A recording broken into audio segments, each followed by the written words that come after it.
days later, he came home from school, and I always asked Ben every day after school, kind of pointlessly, what did you learn today? Because usually he said, nothing.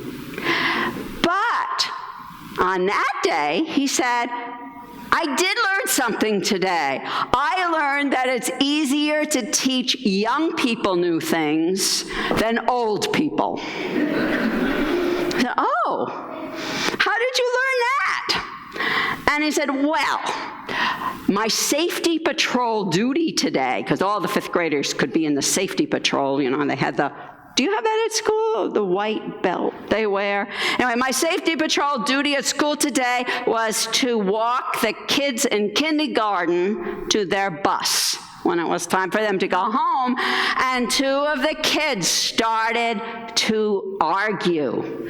They sounded like they were in a big fight. And so I talked to them, and I taught them how to resolve their differences better. And they did it. I said, oh, what did they do? He says, well, we learned this. Number one, stop. He said, that's the hard part. Number one, stop. Stop arguing, fighting, being angry, whatever. Number two, breathe. Breathing. That's not the hard part. You can breathe. Number three, think. One, stop. Two, breathe. Three, think. Then work out your differences. He said, it worked great. I said, that's very interesting. Maybe your father and I can learn to do that someday. He did not have a lot of hope. But eventually we did. So we all decided that old people can learn things. It just sometimes takes longer than for young people. So ends my story today. And let's see, kindergarten through fifth grade, we're going to sing to activities. If you're younger than kindergarten, you want to do something, of course, you're welcome in the nursery, but you're also welcome to stay. We're going to sing from the inside, the song on the inside back cover of the gray hymnal. And where are we meeting? Where are they going from? Through right here. Okay, please.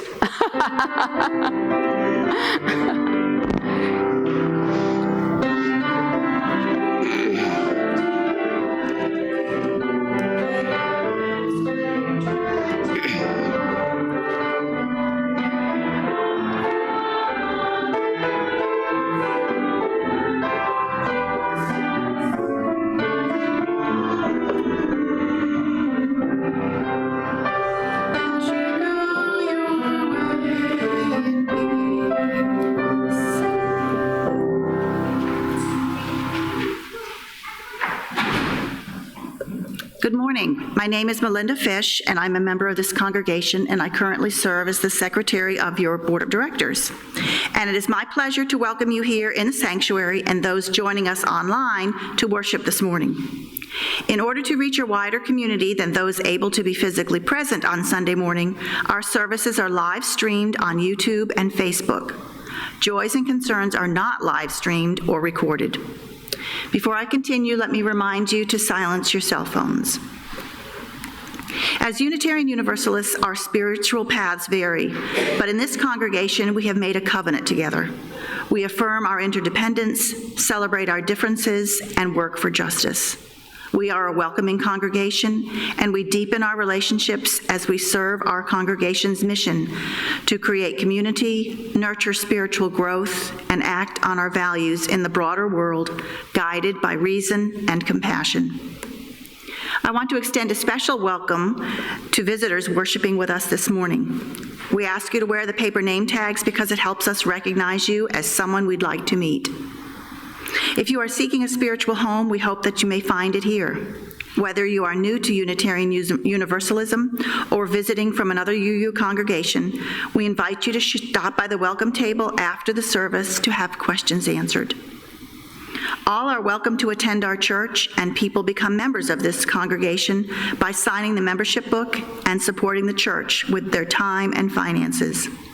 If you are considering joining the church, please talk to our minister, Reverend Seavey.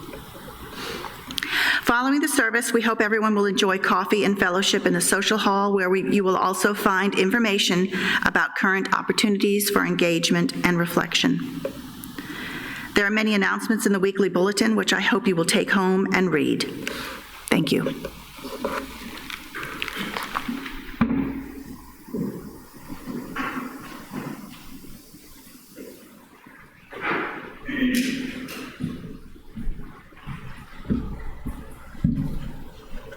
This time, I'd like to invite you all to take that deep breath. Bring yourself more fully present to this sacred space, to this gathered community, and to yourself.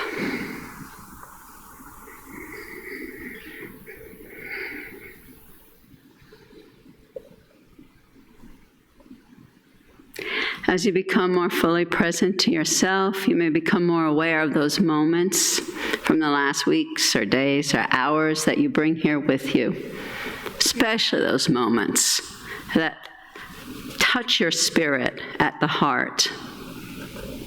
If any of you have such a profound joy, sorrow, or concern that you'd like to make present to this gathered community, you're invited to do so. Our lay minister this morning, Gloria Ballard, is here with some stones, and you're invited to come forward and place a stone in this bowl of water. It's water from our water communion. It symbolizes this gathered community. If you would like Gloria and I to read of that joy or concern, please write it out as legibly as possible on the yellow slip of paper that you'll find in your pew. Hand it to me when you place your stone. Thank you.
One of my late colleagues, Elizabeth Tarbox.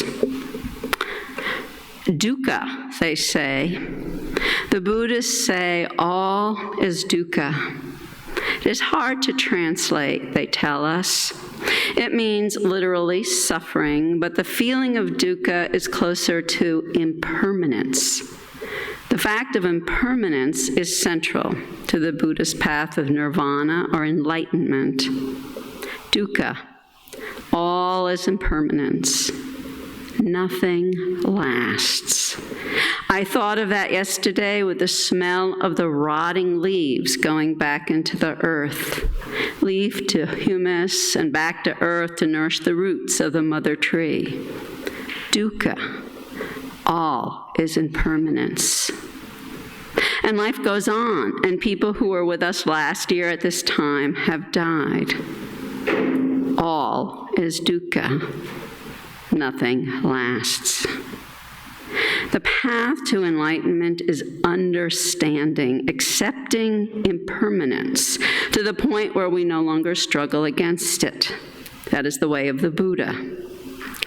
But here in the West, we sometimes search for that which is permanent, even as we live with the death of all things, all people. We search for a sure footing on the path strewn with falling leaves. We notice the buds of next year's growth tight curled and waiting. We hold on to things we can count on. Our church, our community, our memories of those who died before us, our love and hope, and the search for certainty in a world that is dukkha. Spirit of creation, God whose name is change, let us find each other in a changing world. Let us experience love as something which exists, a possibility which is. Let us know that we are alive and being renewed miraculously each second. That the impermanence gives to life its freshness and surprise. That our memories of yesterday and our expectations of tomorrow now make a cherished, precious, eternal moment. Blessed be, and amen.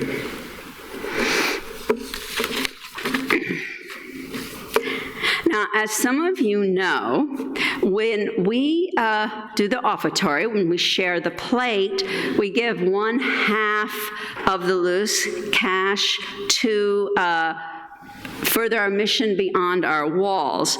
But this is a fifth Sunday, and our Social Justice Committee that decides who we give it to have generously designated this offering for the Minister's Discretionary Fund. The only other time we collect for this was on Christmas Eve. And we use the Minister's Discretionary Fund. It's a way for people to get help without a lot of paperwork, quite honestly. They come to me or to Reverend Denise, and if they need help with, the three things that we gave money for this year was medical expenses that people couldn't meet, actually mostly dental, for people who were going to get evicted from their house or their apartment to be able to stay a little longer. Sometimes there was a couple for utilities, and to keep their cars going so they could get to work. That was a common one. So we were able to help 9 families, mostly members, but some friends and neighbors as well. So I want to thank you so much for your generosity in giving to this fund. At this time, we will be receiving our offering. If you would like to give electronically, there's information about that in the outside cover of the order of service, or there's instructions at firstunash.org/give. And I want to thank you so much for your ongoing generosity.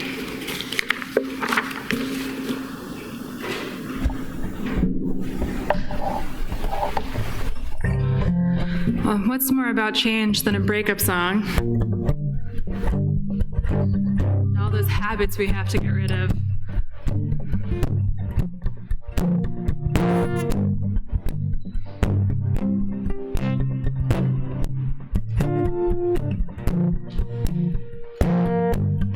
Dreamed of you last night, but it wasn't quite right. wasn't quite like it used to be. Whenever we touched, there wasn't that rush, just a vague sense of unease. Now it's to sleep on one side of the bed, like you might come and rest your head on a pillow next to me. It's just another habit to break, 'cause my heart still beats for you, but it rings empty, 'cause it's just muscle memory. You say your love is true, it don't tempt me, 'cause it's just muscle memory.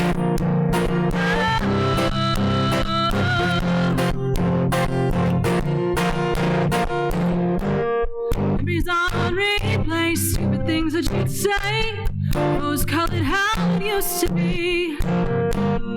Never go back to the love that we had. Now I know what's underneath. And I still keep that dress you didn't like in the corner like it might still matter what you think. But it's just another habit to break,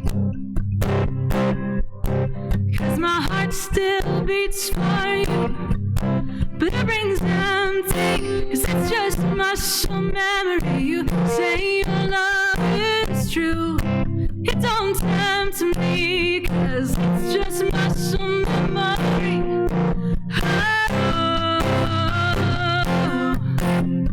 it's just muscle memory.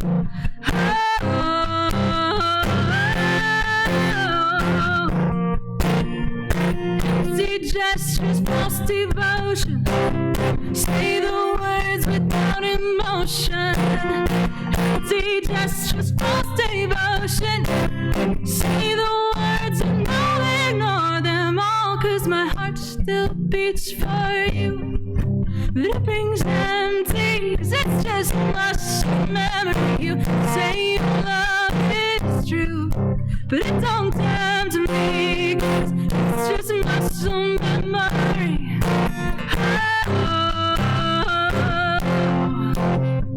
It's just muscle memory.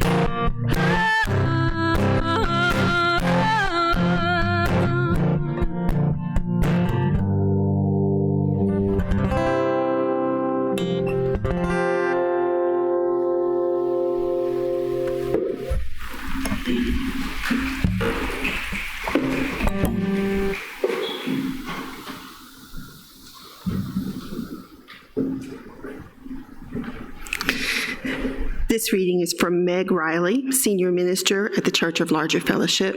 It's from her weekly message from December 12th.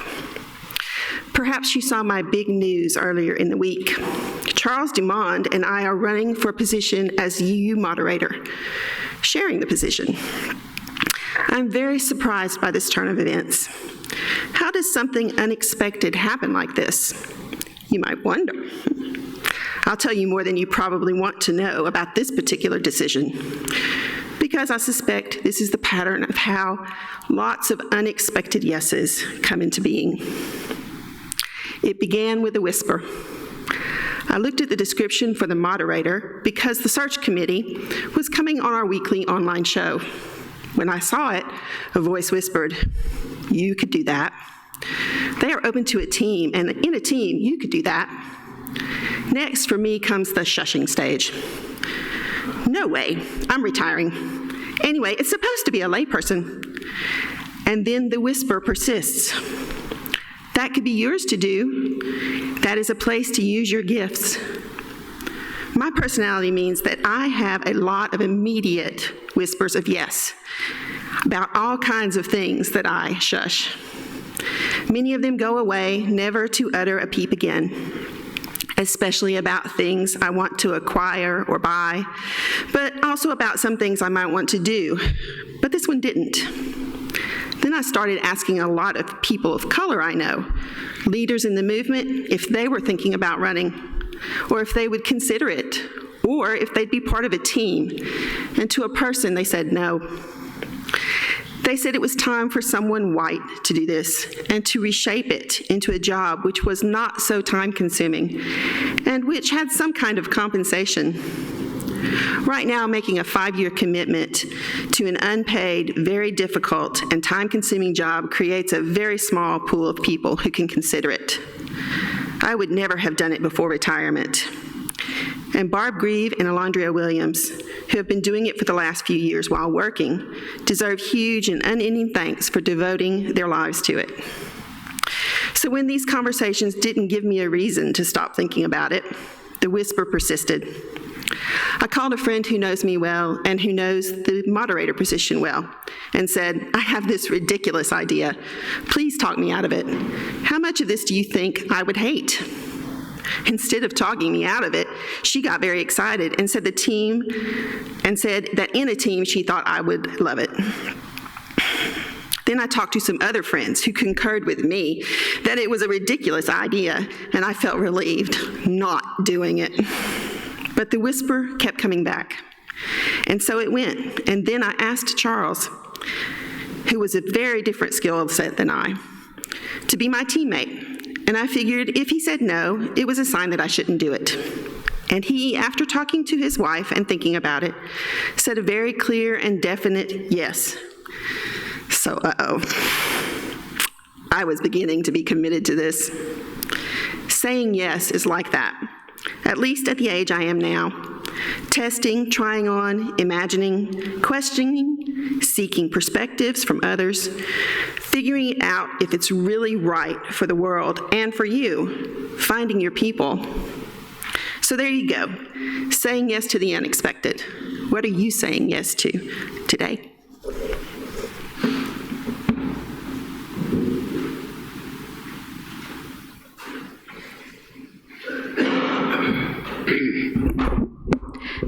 Now, Meg is so positive. She did not talk at all about what happens to me and Jeannie every time we hear whispers for change, or even screaming for change. We get anxious. I'm sure there were times that Meg was anxious. And so I'm going to ask and, help lead us into that question of what is whispering to you right now? What changes are whispering or yelling to you maybe? And, but I'm going to start with a reading by Arthur Graham about anxiety, just to name that might be in the room too. And then we'll sit here in a few moments in silence and meditation and reflection. Fill me with anxiety, O life. Electrify me, make me nervous beyond my any staid concern for those things which challenge placid, flaccid ways, anachronisms of being.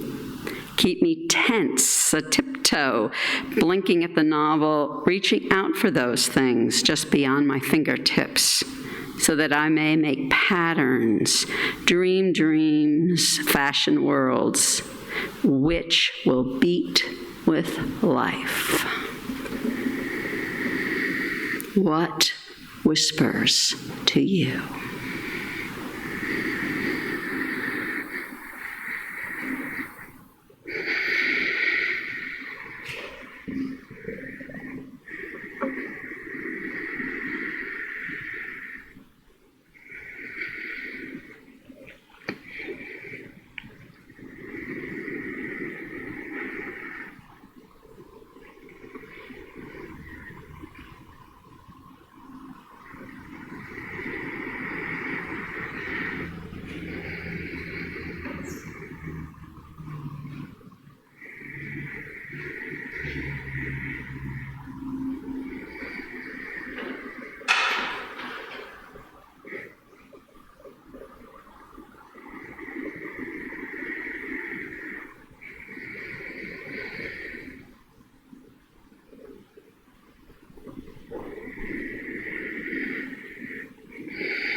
so that I may make patterns, dream dreams, fashion worlds, which will beat with life.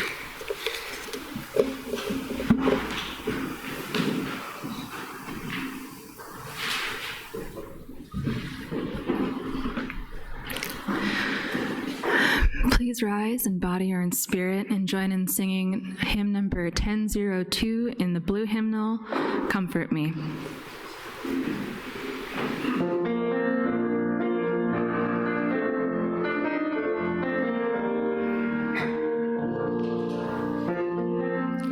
Comfort me, comfort me, comfort me, oh my soul.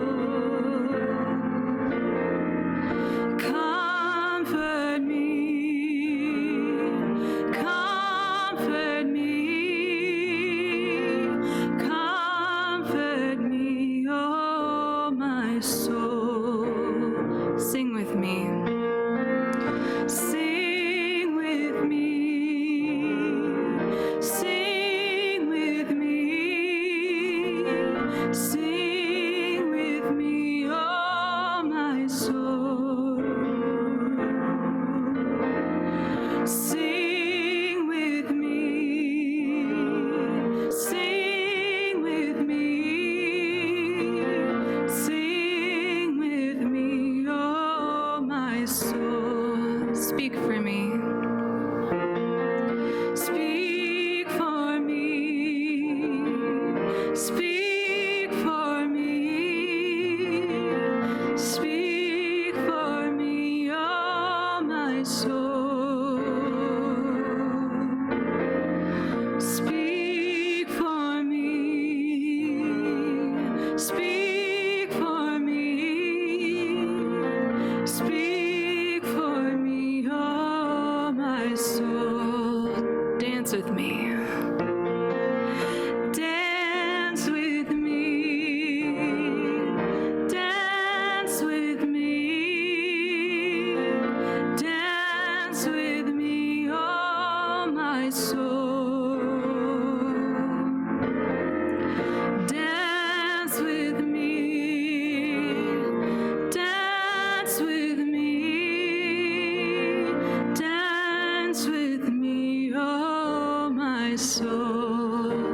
Comfort me. Comfort me. Comfort me. Comfort me, oh my soul. Comfort me. Comfort me. Comfort me, oh my soul.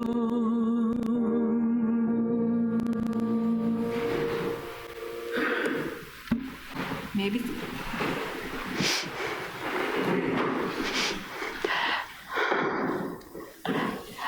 Jeannie and I both have noted that there's nothing like holidays to notice the changes that have been going on in our families, amongst our friends, in the world, in ourselves.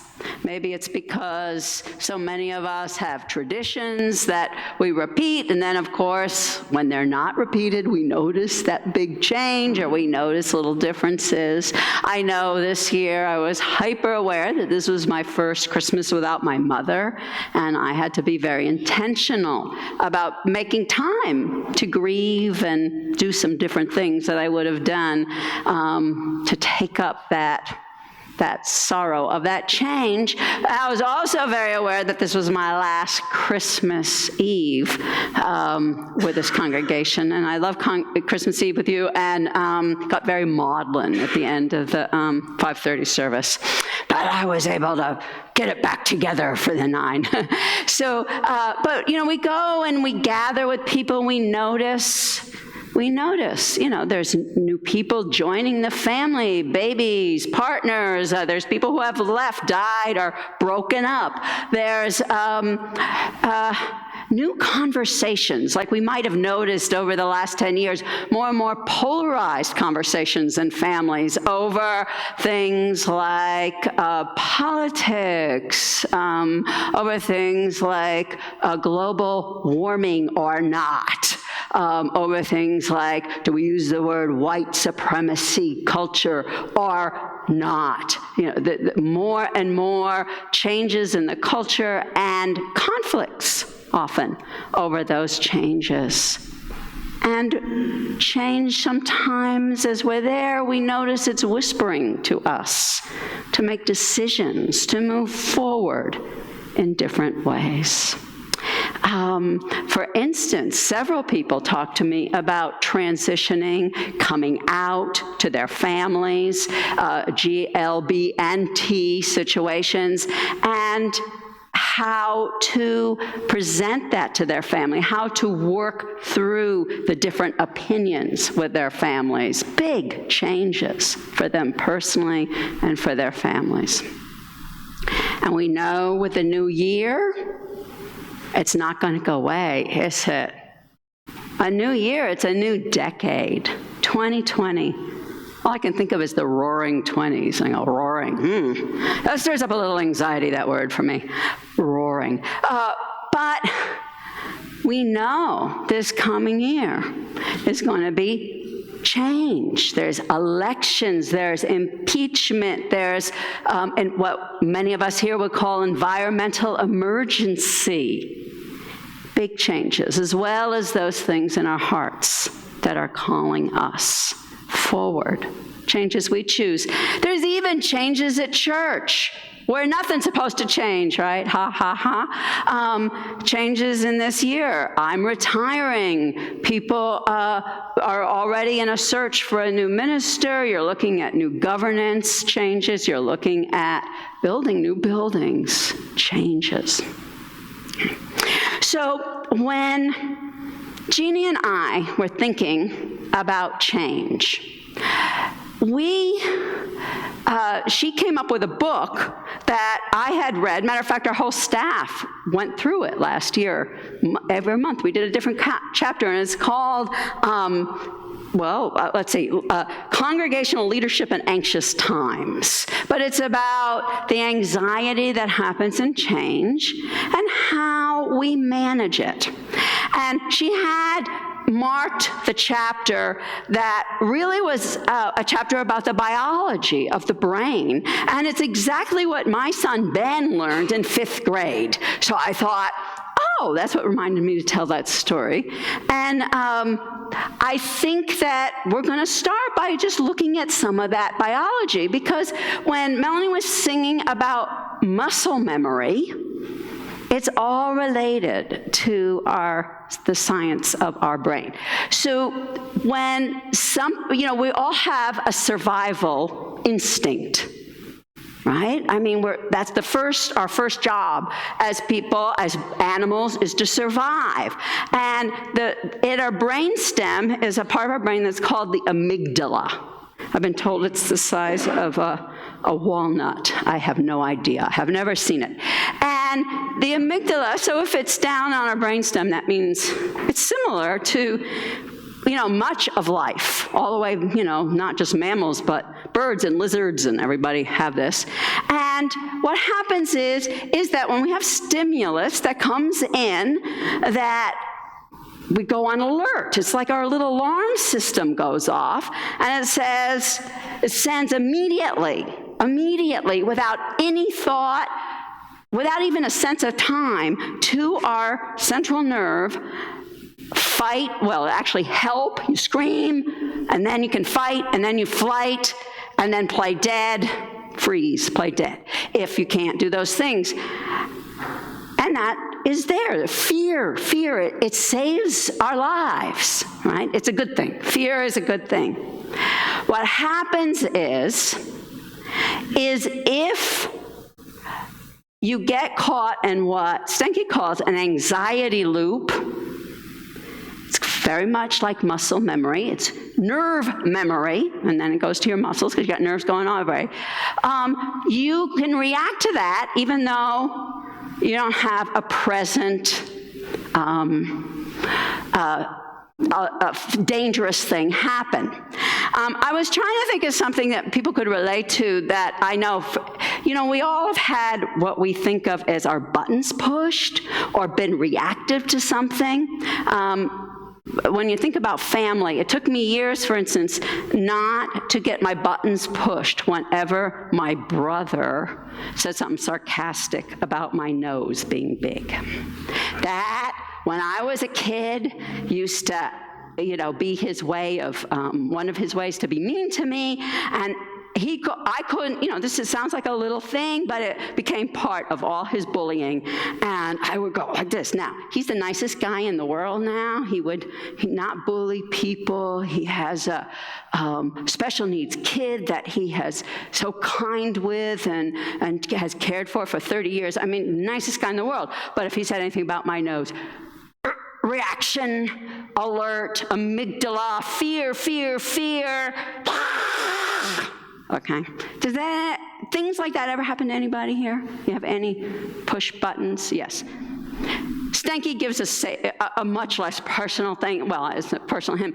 He talks about a German Shepherd almost attacked him when he was a little kid, and he got away, but it was really frightening. And to this day, every time he sees a German Shepherd, even if the German Shepherd is calm, cool, and collected and tied up, he gets ready to run.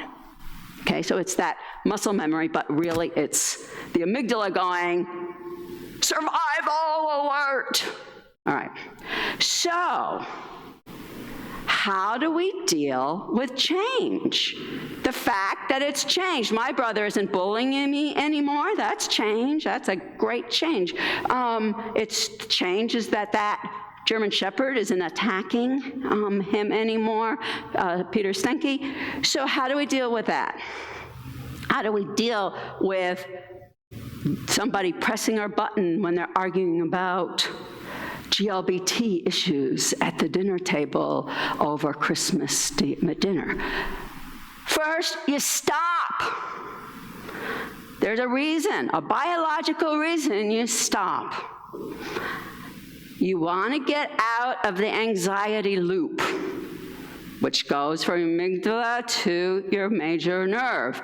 You want to go to your cortex, which is where it will go next if you give it a moment. Just a moment. A moment.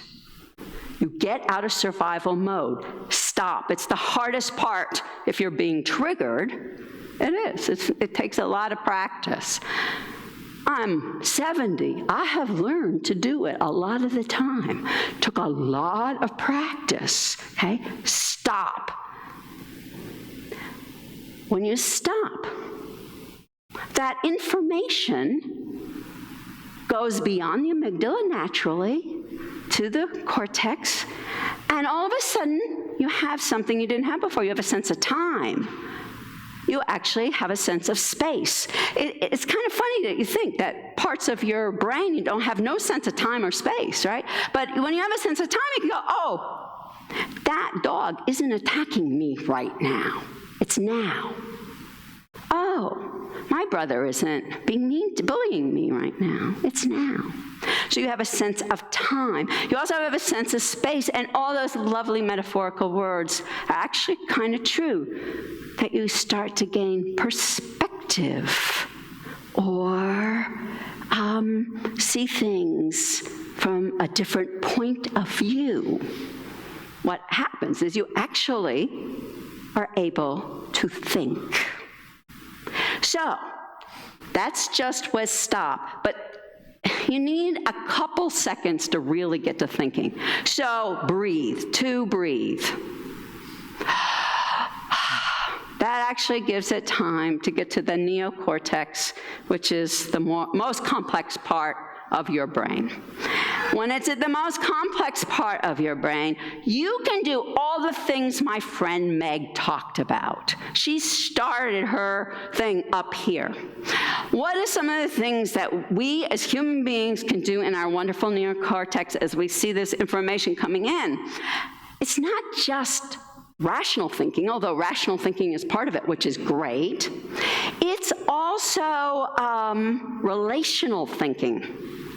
We can actually see ourselves, think about ourselves, and observe ourselves within the community. So you can see how you are in the middle of all the people at church or at the dinner table at Christmas or at Hanukkah. You can see how you're interacting. You can think about, you can plan, what am I going to say? You can look at your other emotions besides fear and see how they're affecting you. It actually is part of thinking, and that is your emotional intelligence, as well as being able to plan and see the big picture. So, all the things she talked about, imagination, trying things on for size, testing, checking out with other people, those are all functions of that third thing, think. Said simply, oversimplified, obviously. So, the whole job becomes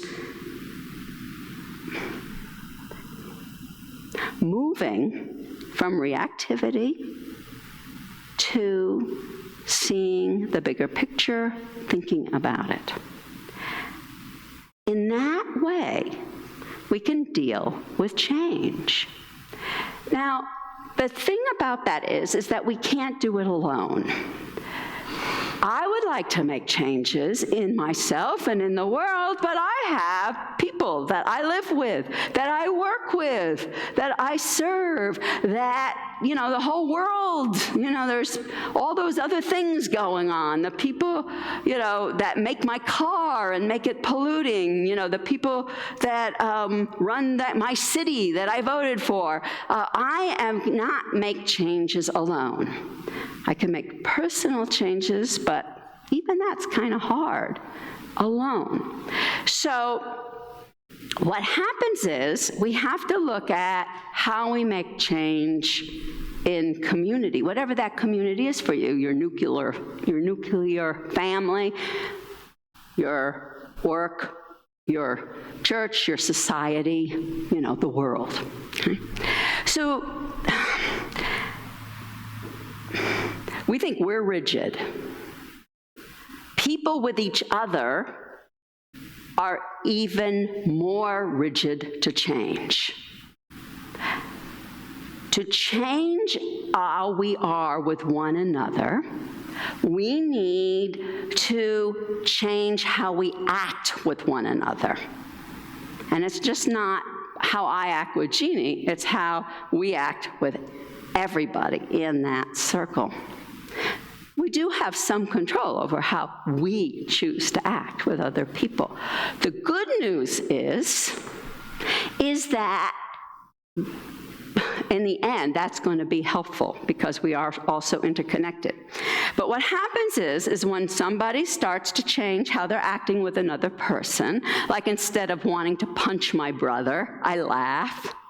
And we don't get into the old pattern, which you'd think would be nice at first, but at first it's like, ooh, what do we do instead? This is a change. Nobody knows how to interact with that, right? So oftentimes people try conflict as a way to shake it up. I don't think we do it consciously, but conflict does shake up, mix up interactions. It sometimes breaks the rigidity. And there's two ways we can respond to conflict. Conflict can be a wonderful thing. It can get it out there like, oh, I don't understand why you're saying our daughter is transgender and is not a daughter, my granddaughter. I don't understand that. And you say, well, I'm going to tell you, and there's a conflict, there's back and forth. That could, in the end, help change the way people relate. It's uncomfortable at first. So how does it go into, there's kind of two ways it could go. It could go into, oh, we're going to grow and learn here. Growth and learning, that's a good change. Most of us agree. We all want to grow and learn. Or it can go into them versus us, and we've all seen that. A lot of them versus us. Those people and me, we're against each other. So how do you change that so it goes towards the growth and learning? There's only two things you can do. Manage your anxiety, which you have to do with your neocortex. So you have to stop. 1, 2, breathe, 3, think, or whatever it is you have to do to get there. Manage your anxiety. And 2, not get pulled in to the other people's anxiety. Stand up for what they call adaptive change.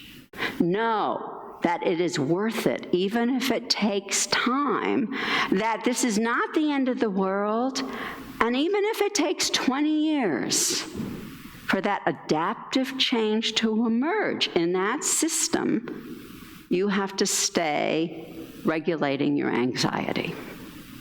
Now, we have a joke at church amongst the staff.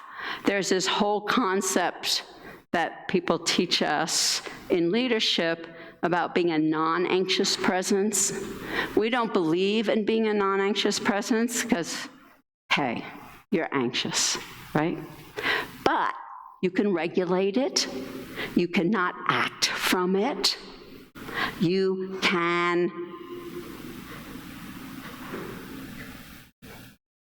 not push other people into anxiety, okay? So you can be comfortable with other people's anxiety. So it's the closest to non-anxious presence most of us get. But that's leadership. It is leadership. And what I've realized is that many of you are leaders in your families, at work, not just at church, but everywhere you go, because you feel called to changes. You understand that if we stay in this anxiety loop, society, be it your family or your church or our country, constricts. It starts to become stagnant, and in the end, it dies. It dies. That it takes being non-anxious or being able to moderate your anxiety, to regulate it, to be able to find adaptive changes that make all things new again, stir things up, keep it fresh, that are exciting. So, as we move into this new year, which has so many invitations for anxiety for us, so many invitations. I ask you all to practice with me 3 simple steps. As grown-ups, we can learn this. 1, stop when we're feeling anxious. 2, breathe. And 3, do all that wonderful kinds of thinking, every kind. May it be so.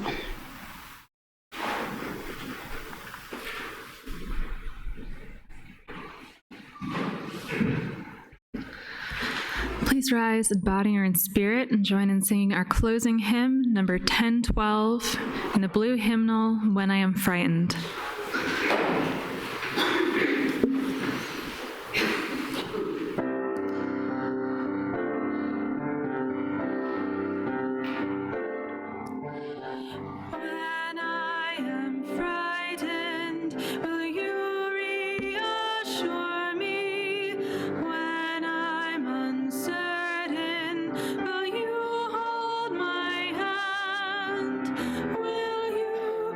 Strong for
Will you be there for me? Comfort me tenderly.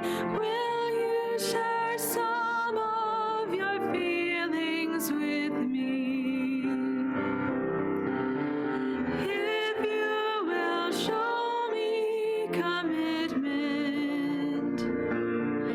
then I may learn to love as you do. Then I may learn to love.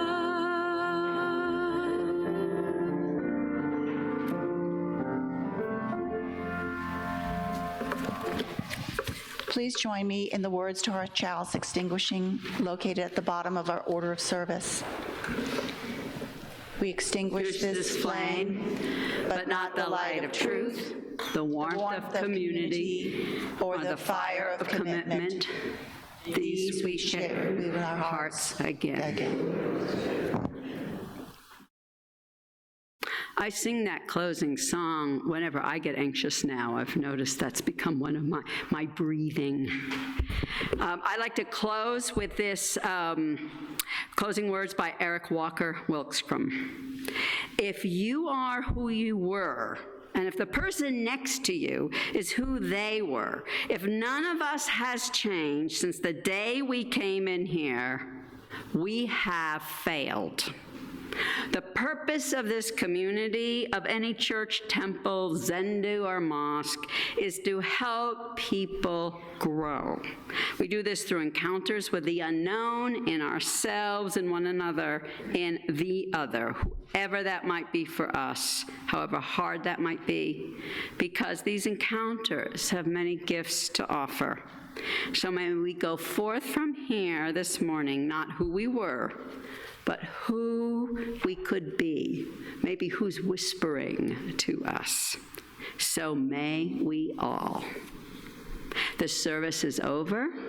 Let our service begin again, renewed.